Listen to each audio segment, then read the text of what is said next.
hit that subscribe.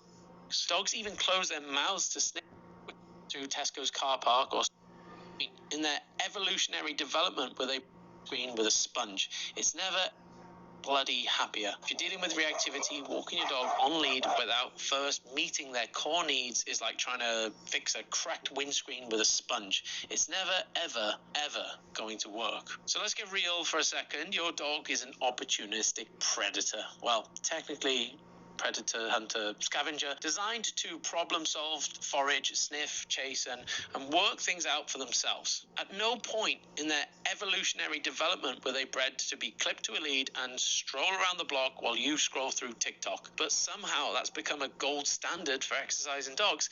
And today I'm here to start a revolution against boring, box-ticking lead walks. Now, don't get me wrong, this doesn't mean you should be letting your dog leg it through Tesco's car park or sprint up to every Tom, Dick or Harry. Use common sense. This video isn't about abandoning control. It's about creating freedom with purpose. Let's start with something you can do today, and that is scatter feeding. Your dog's scavenging instinct is deeply wired. It's how their ancestors survived. Scatter feeding taps into what neuroscientist Jack Penskip referred to as the seeking system, a primal emotional system in mammals that drives motivation and curiosity. When dogs sniff, their brain releases dopamine. It's calming, it's regulating, it's not just a pastime, it's like therapy. Think of it as meditation for dogs. Dogs even close their mouths to sniff better, and it's a sign they're deep in the zone. So instead of putting kibble in a bowl, toss it around the garden. Make them forage, make them think, make them work. It's a tiny change that has massive benefits, and here is how to do it properly. Down.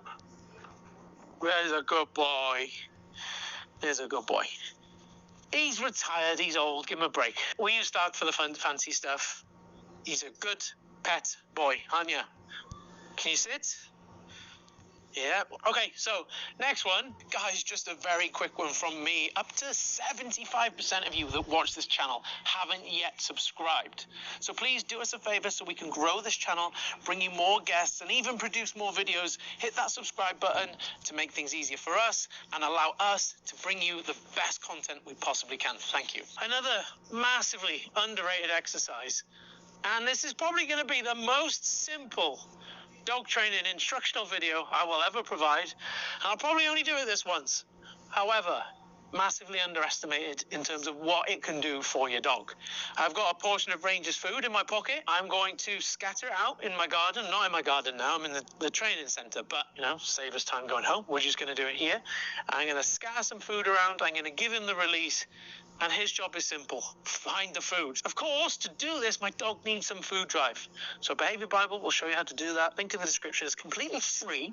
Any other dog trainer would charge you hundreds of pounds for it, but it's free because we want to bring you the best dog training advice on the internet for free. If you need any extra help, then you can reach out to us. Without further ado, put my dog into a sit. I scatter some food. Now, if you're just starting this, the square meterage in which you want to scatter the food should be nice and small. He broke the sit. It doesn't matter. We'll carry on. He's retired. Give him a break. If I went and took a green dog that's not used to going out looking for food, I wouldn't scatter it all over the whole garden. It'd be too spread out. He'd probably miss half the meal. He'd probably miss half the food, and then we're going to create some issues. And so, to begin with, I just want to scatter in an area that's like small enough, make it nice and easy for him.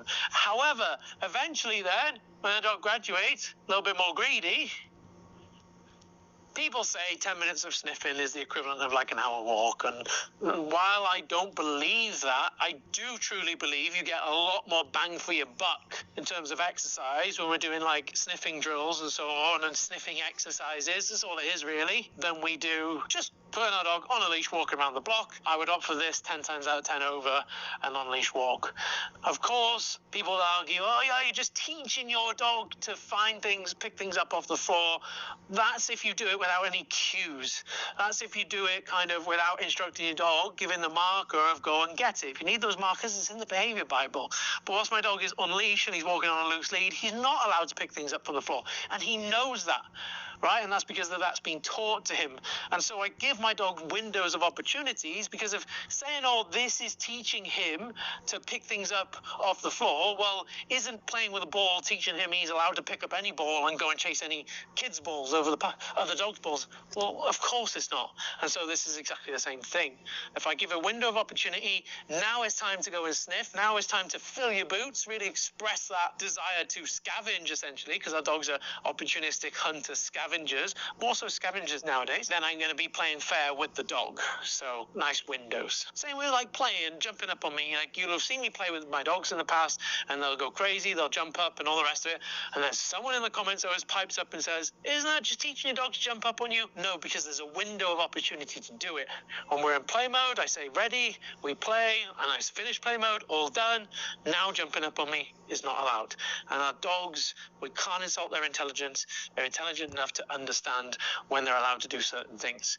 Just like kids in school, you know, kids running around the rugby pitch and football pitch are going to tackle each other, they're going to bump into each other. Well, they're going to behave very differently in PE as they're going to in maths class.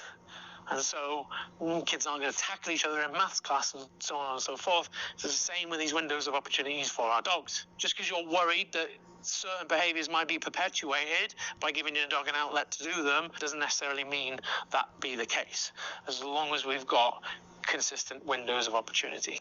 And exactly the same for my Malinois that does protection sports. Just because he bites someone in a suit during our club sessions doesn't mean he's allowed to go around biting everyone, all right? Exactly the same concept for sniffing and picking things up off the floor. Okay. Go on then, go on. Good boy. All right, so windows of opportunity and cues to do this, super important, as well as the exercise itself, which is nothing more than find your breakfast, buddy. So much better than ball feeding.